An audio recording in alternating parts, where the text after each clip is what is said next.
Inflation is surging. It is at the highest rate in more than 30 years, and not only threatening the upcoming holiday season, but causing price hikes in basic goods and services.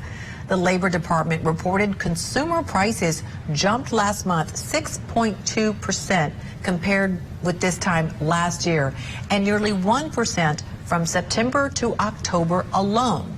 It means Americans are paying more for basic necessities, including food, rent, cars, and heating oil. Higher prices are eroding recent gains in worker wages and salaries and having a bigger impact on lower earning households. And we're all really feeling the pain of soaring prices at the pump. The cost of gas has surged to a 7-year high of $3.40 a gallon nationally and well above $4 a gallon in parts of the West. Let's talk about it now with Newsy national correspondent James Packard. See, I'm filling only half tank. You know this feeling. Sometimes I travel to different cities to get the best gas prices I can get. Scouring the earth for a gas price that doesn't feel like highway robbery. It's a concern. Prices up coast to coast. AAA says the national average is close to $3.50 a gallon. The lowest price still north of $3 a gallon in Oklahoma. California drivers shelling out for the highest prices at $4.63 a gallon on average.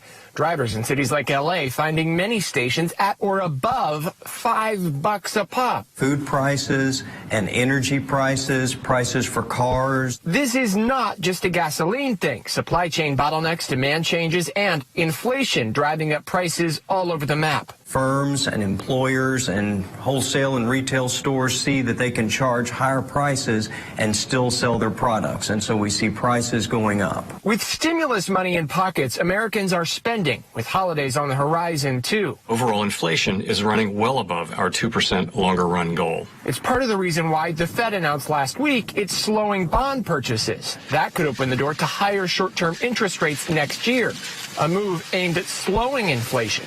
But Fed Chair Jerome Powell says higher interest rates are far from certain. We continue to articulate a different and more stringent test for the economic conditions that would need to be met before raising the federal funds rate. It all means that high prices could extend well into next year.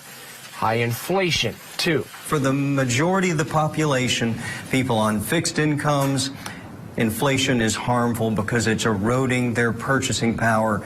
Their standard of living will go down. Very true there. Newsy's James Packard reporting for us from Los Angeles.